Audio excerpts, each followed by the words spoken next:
Hi, my name is Marion Joseph. Today in the podcast we will have a great guest. Our guest is Andrea Leitner from AVL. Andrea is working in the field of software, product lines and software reuse since 2008. She received her PhD with distinction from Graz University of Technology for thesis Multi-Paradigm Variability Modeling for Software Product Lines. I'm very exciting to be able to talk to Andrea. It would be interesting to know what is the reason why she decided to have a career in the automotive industry. Andrea is a chair of IAMTS TLC committee. For those of us who don't know what TLC means, just to explain, the TLC is Technical Leadership Committee, one very important body at IAMTS. TLC is, for example, responsible to lead engineers with various work groups which handled various projects and produced technical papers. We will talk about many things around mobility. Coming up.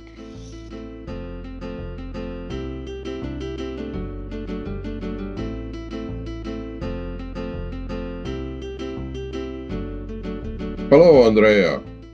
Hi, good morning. Good morning. How are you today? I'm fine. How are you? I'm fine. It is not so nice weather like in southern part of Europe. It is raining every day, but today is quite sunny. There are some questions that I'm really interested in to ask, and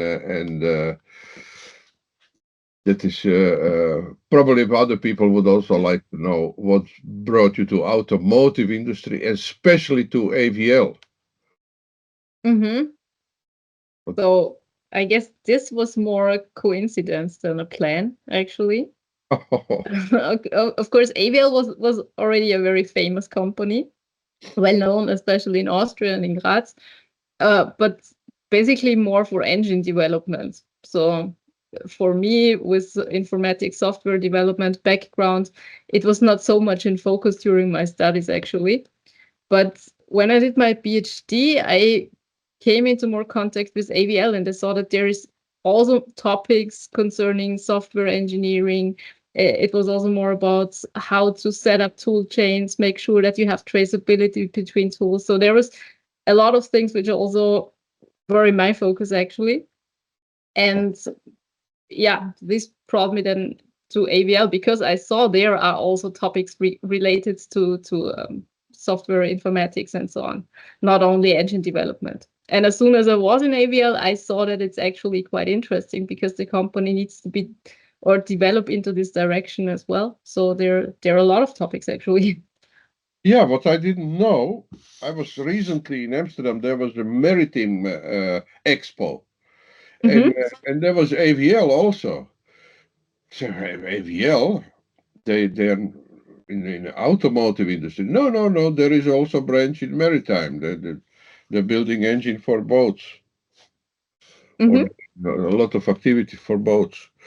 They even have a mugs with. I recognize it because they have coffee mugs with AVL on it. I said, can I have those mugs? No. That is just decoration. I said, well, okay. I will ask my girlfriend. Andrea to send me one of those mugs. Yeah, you should do that. But they know you.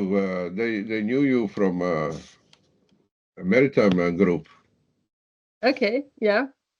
Yeah. And what is your role at AVL? You're developing software or managing development? So currently, my role is called Global Business Segment Manager for ADAS AT Tools and Solutions. Um, Basically, it means that I'm responsible for all our tooling solutions that we provide as AVL for ADAS AT to the market. So I don't know if you know how AVL is structured, but When basically you we have talk, different parts. sorry, Yeah, when you talk about tooling solution, it is not just those big tools. That is software tool. it's actually more software tools, but it's a Yeah. combination of both. So basically, we have a lot of tooling, which is basically supporting you in your development testing process for scenario-based testing, for example. Also tools how you can analyze, extract information from data that you captured in real world. But we also focus a lot on virtual testing, where we have a combination of, let's say, hardware and software, where you can do hardware in the loop, vehicle in the loop testing, and things like that. Also, cybersecurity. Cybersecurity currently is not part of my department, but it's a related topic which we also need to take into consideration. Yes. Oh, you are actually an ideal person for TLC committee because you're covering it all the IMTS topics. Yeah, actually, yes, we do.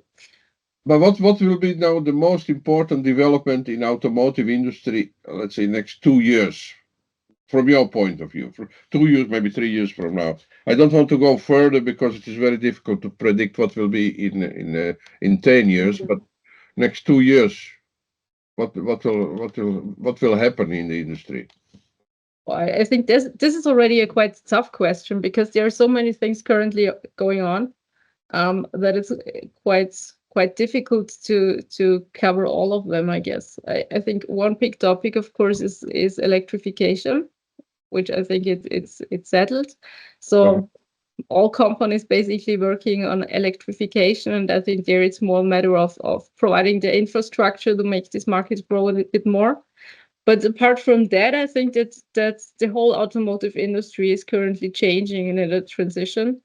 So there's this traditional powertrain focused development, but there is more and more software focused development going on. So covering all these buzzwords from software defined vehicle, ADAS, automated driving, but also covering more infotainment, making the experience for the end customers smoother, let's say.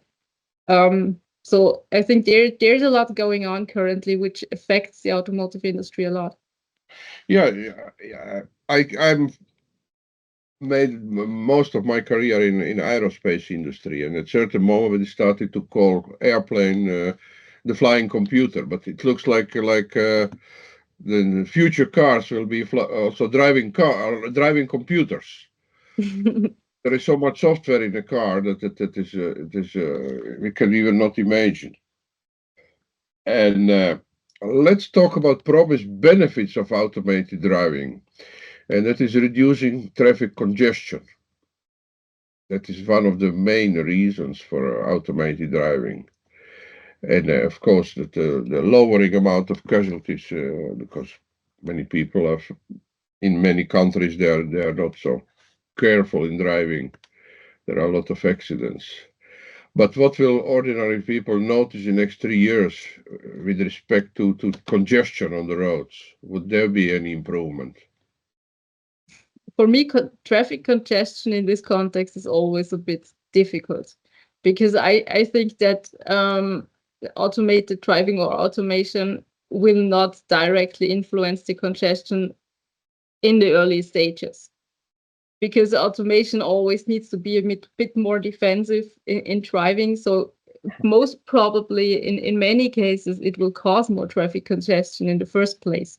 So I don't see this as the biggest advantage at the beginning. Maybe later on it could be, because if everything or more things are automated, everything can go smoother and can be more planned, and then also you can get rid of traffic congestion.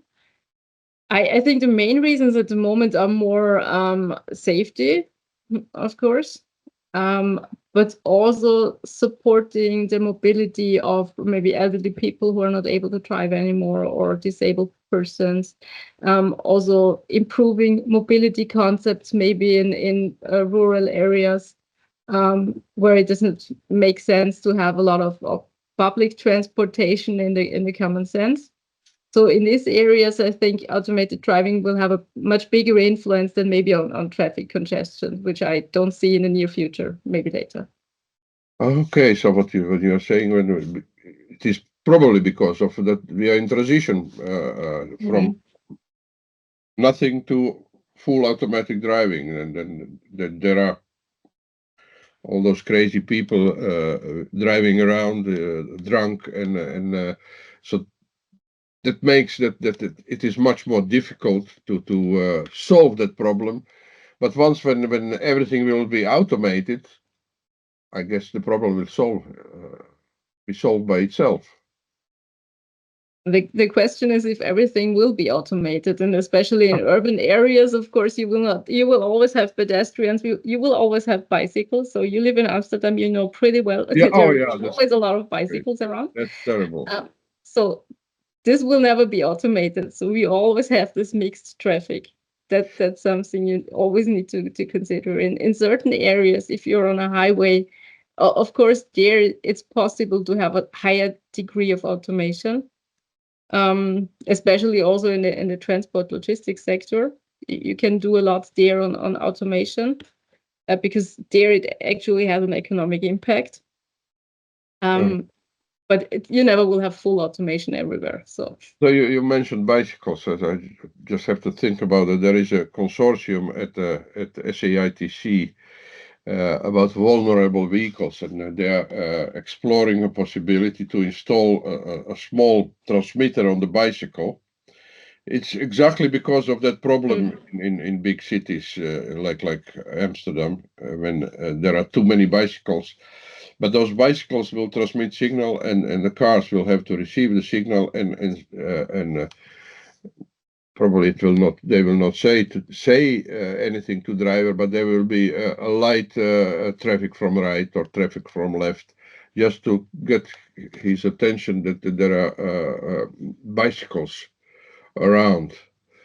Because sometimes the biggest problem is that you drive and suddenly around the corner the biker will come in and crash into biker, and if you are in the car you survive, and biker is quite vulnerable, and he will be damaged. So there is uh, my opinion, it is a future music to have that controlled, because it have to be cheap, because all the bikers they don't want to spend too much money, especially in Amsterdam and such big cities, to spend too much money for a good bicycle with the transmitter on. Let's change the theme a little bit. We are still staying in a software, and universities, they are producing a lot of engineers each year. Is that enough for the industry? Everybody's complaining that it's difficult and hard to find engineers, good engineers. What is your experience with that? I also have the feeling that it's difficult to get good engineers. Of course, universities producing a lot of engineers, but I also have the feeling that universities sometimes have difficulties for certain studies to get enough students, so they could even produce more in certain areas. I think it's very focused on topics which are maybe hyped also at the moment. So in the fields of machine learning, everyone wants to be there. Everyone wants to do something in this area. If you're in this area for automotive, I think it's not that attractive. For some parts, yes, but usually there's so many areas for machine learning applications at the moment, that there is a high competition on these engineers. And I think for automotive, it's also important not only to work on these hype topics and do fancy stuff, it's also important to finish things. So you also need to consider that it's still a safety critical system, that you need to take care of people driving in the cars. So it's not just doing fancy stuff, it's also finishing the products, making sure you have a high degree of quality. And I have the feeling in this area, we do not have enough engineers who are willing to take care of these kind of things. But I think it's also a problem of the universities. It's not just what the universities are producing. It's also universities had the same difficulties in getting people into these kind of studies. Oh, that's very interesting. Thought. Perhaps I will ask Dr. Prokop, because he is in next podcast. Yeah, it would be interesting to hear his view on this. But I will ask Dr. Prokop about that. yeah. Probably I will ask him the same question. How can universities make more attractive also other areas, and not only that fancy and popular stuff? Let's move to IMTS. Hmm. Uh, what do you think? What is the added value of IMTS from your point of view? Because uh, I cannot say you just started, but you're already a couple of months very well connected with IMTS, and before that you was not in that area. Hmm.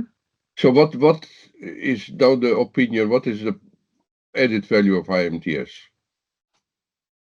So from my point of view, IMTS has the big advantage of being a global network of very enthusiastic and also knowledgeable persons. Um, I think the different working groups that have been established within IMTS cover a broad spectrum of all the things which are relevant. So I think that's also quite good that it's not focused on certain aspects. It's really try to cover all the relevant aspects.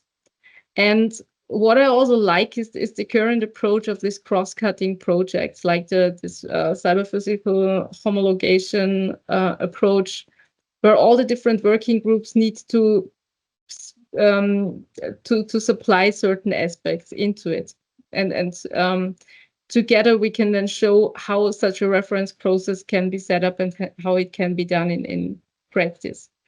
But I think one of the main things for me is really this global scope, because Okay. I really think it's a global thing where you need to work together on a global scale. Make sure that you understand also regulation from different parts, that you can extract best practices maybe also from other parts of the world. So there, I think IAMTS has a big value. Yeah, but it is almost difficult to go globally, but it is also a challenge. But the TLC chair is a quite important function at the IMTS. Is there anything that you will specially focus on as TLC chair? I think it's basically keeping the things which I think make the real value of IMTS. So having this global scale, making sure that you have a good distribution of people from all around the world in the different working groups. I think it's also working towards homologation, trying to influence regulations, trying to shape things out of IMTS, because there is a lot of knowledge in there, a lot of experience in there. So we need to make sure that we bring all this experience into the right channels. Um, and also that we have the right touch points to other initiatives. So I think that it's what we're doing is very much related to all the software-defined vehicle initiatives which are ongoing. And I think it's quite complementary to what's going on. So I think to have the big picture, it's really important to have the right touch points to other initiatives, see how they can complement each other. So these are the focus points. And then, of course, I think what it is important to set up a leadership team which shares the same vision, and where you can then also attract a lot of volunteers, because that's basically what it is. You need a lot of volunteers in all these organizations which can contribute. So you need to make sure that they also follow the same vision, have this big picture. I think that's really important to make it successful. Yeah, I agree with you. There are a lot of volunteers, and you have to keep them focused and motivated to come back to meetings and contribute, because it is still in their own time, or sometimes in company time, but they still have to refocus from their normal company business to IMTS work, and to help the whole automotive community with new development and new papers. Exactly. So it's always something that they need to do in addition. And so it's something that needs to be valued a lot. Yeah. Well, I've talked to a couple of people, and they say there are a lot of autonomous vehicles around, and many people even don't know it. Do we need more publicity about that? Mm, I mean, there is publicity, but usually it's not good one. So things that you hear are always the bad incidents that happen from time to time. So Yeah, yeah, that I is, think yeah. I, Go ahead. I, I think it would be good to have more publicity on that. Also showing the good aspects, things that are working well. I think there is not enough focus on these aspects. Yeah, but that is a problem of modern world. If it is bad news, then it is news. If it is good news, and it is not interesting for to put for a TV, for a radio, for social media. Good news is not news. Exactly. That is why we hear about accidents with the autonomous vehicles and all those weird things that police stops a car and there is no driver inside and those things we hear, but so many wonderful things that we don't even know. And I was investigating here in Rotterdam. There's a very big harbor here, maybe the biggest in Europe, and they have area with autonomous vehicles. They are Hmm. driving around. That is not for transporting containers only, but they have also small buses driving around, and everybody's used to you stop at the bus stop and the bus will stop. There are no drivers inside, and you just enter the bus and drive to the 2, 3 next stops, and Hmm. and it is just a normal situation. Nobody's talking about that. We'll start to talk about that if accident will happen, if there will Yeah. be a crash, maybe not deadly accident, but then they will start to talk about that. And I was talking to different people around. Do you know that there are autonomous vehicles? Oh no, I didn't know about that. And Hmm. not long ago at birthday, I was telling that I was involved in IAMTS, and we are talking about autonomous vehicles. Oh, but that is the future. That is far future. No, it is around, Hmm. not so far in the future. So that's why I think that's not maybe not enough publicity to show people about good things. Yeah, exactly. There needs to be much more focus on that and also showing what is already working and how well it's actually already working. There should be more focus on that. And it is always that just common people they don't realize how much effort are engineers putting into a good product, because it is engineering is it's my opinion, it's about details. You have to analyze everything, you have to do it right, and then it will work, and it will work satisfactory. And once when it's done right, you don't have to worry about that in the future so much. You can only improve it. You don't have to re-engineer it, which is good things of being an engineer. Hmm. Yeah, exactly. But especially for automated driving, I think what's interesting is that the system is interacting with its environment. So it's much more visible to people what's happening, and then they then also start to play around with that. I mean, for other engineering tasks, it's more hidden for them. If an engine Yeah, is performing better or worse, I mean, yeah, might some will recognize, but it's not that visible and nothing you can immediately see as an end customer. But for automated driving, it's something where you can basically play around and just see how it reacts on certain things. And so, yeah, it makes a big difference, I guess. yeah, yeah. But maybe this would be even a good thing to use this curiosity of people to show them actually the capabilities of the system, and not only. I mean, currently it's either bad news or it's boring news, but showing more that the capabilities using the curiosity of people, this might be a way to make it, or to provide more awareness what's already there and what's already working quite well. Exactly. Yeah. Um, I'm approaching my last question, because what we have in a podcast, uh, it is, I don't know how they call it properly. They call it in here in Netherlands. They call it chain question, and that is question that the person in the podcast is asking person in the next podcast. So I will tell you a secret. Next guest in the podcast will be Dr. Prokop. You know him because he's co-chair of TLC committee. And my question to you would be, is there any question that you would like to ask Dr. Prokop to answer in next podcast? Cool. Okay. Let me think about it briefly. Tough question. Yeah. um. Mm, Maybe that's related to what we've discussed before about the universities. As you said, I think it would be interesting to get his point of view from an university perspective. What's his feelings or his thoughts are on how we can attract maybe more people on these topics, or if he sees there actually a problem, or if he is of the opinion that there are already enough engineers and universities are doing a quite good job. And it's no doubt universities doing a good job, but do universities also see these kind of problems at the moment? I like that question. That's a very good question indeed. Yeah.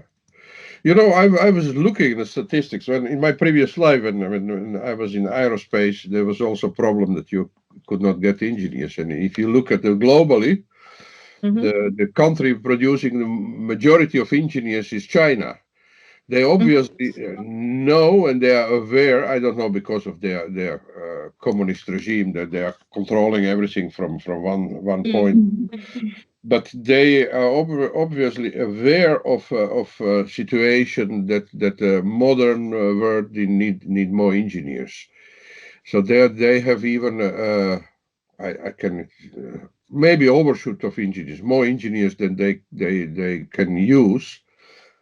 But all other countries, they're a little bit behind. They're underestimating the number of engineers that the industry needs.